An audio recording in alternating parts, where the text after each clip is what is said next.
where I grew up, especially in Nevada, the native people there, the primitive people from long, long ago, uh, they're hunter-gatherers. The women, um, the number one things that they carried with them was blankets and baskets, or baskets and blankets, right? They didn't carry around pottery, too heavy. It was baskets. They had baskets, burden baskets, willowing trays, um, materials to make more baskets, to fix their baskets, to repair their baskets, to make baby baskets in case a baby came along in the family, um, baskets to carry water in. And that's how they carried their water. And these are people that lived basically out in a high desert. And they had blankets. Blankets were super important to them because they didn't particularly wear a lot of clothing, but they all had rabbit skin blankets. That was the biggie right there. Very, very warm, and that's what they needed. That was their primary shelter because they would just pile up, make debris shelters out of sagebrush and stuff. Most of the year it didn't rain anyway, so um, those are the most important things to them. And of course, they'd carry any food and other things that they had too. But being they're very nomadic and the hunter-gatherer societies, they had to constantly move to where the food was at, right? Being able to carry your stuff is very, very important. When I'm backpacking, hiking, day hiking, and stuff like that, when we are bushcrafting, we are very much doing a hunter-gatherer type stuff. We are not growing the food, we're going out and finding the food. Knives was not a critical thing with them. They got by without knives. They got by with sharp rocks, and very often they would just pick up a rock, make a sharp object when they needed it, and when they were done with it, they pitched it. Now, of course, they had hunting instruments, very primitive bows and arrows, but they also had nets and things like that, traps, big fish nets and stuff. But they would just leave them there and then move along to go find other food when the fish weren't running. That's that. That's why, to me, a great backpack is so, so important. And I've consistently tried to replace this backpack, but I always come back to it. It's a great little, it's just an old REI backpack. It's the Whitney.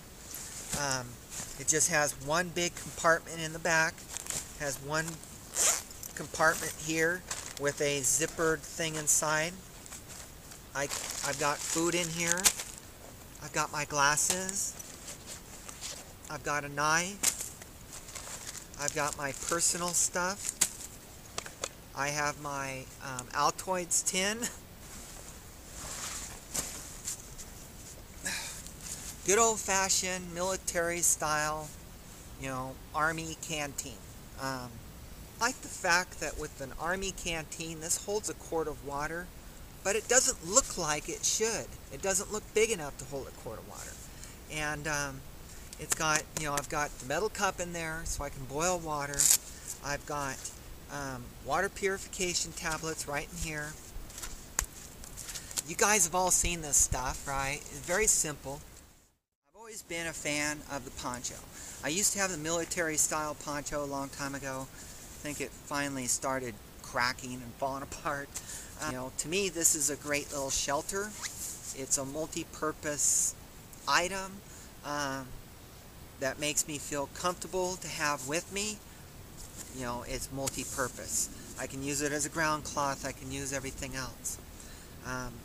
In here, I have a bunch of ropes, both 550 and the bank line, so that I can set this up any way I want and have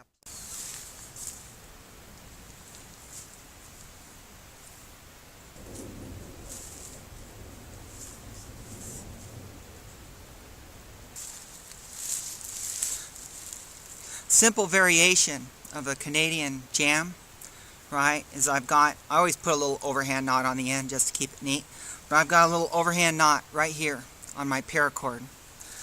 I've got it looped through the little loop here on my tarp, which is my poncho. right? If I just tie a simple overhand knot like this with that right there, when I pull this tight, see, it's going to slide until it hits that little knot. And that's all I have to do. As tight as I pull that, it's not going to slide past that knot. So I'm done. When I get ready to leave, I don't like leaving these tag ends on my poncho because I might need it for a poncho. When I get ready to leave, all I got to do is pull this, right, and it loosens right up.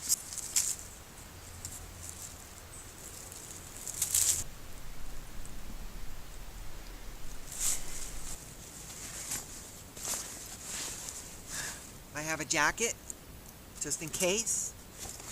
I have a book, just to finish it off. In here, I have my fire kit. I have my open L with once a paracord I can put around my neck. Oh, and a fire steel. Put it around my neck if I want. I have a cat food can with some of those cooking things, those fuel tabs in them. It works just like the Esbit thing, but this is a little lighter, a little more portable. I have a candle. I have some matches. I have a spoon. I have this is that wax paper for fire starting, and this is a piece of jute cord that I just use for everything.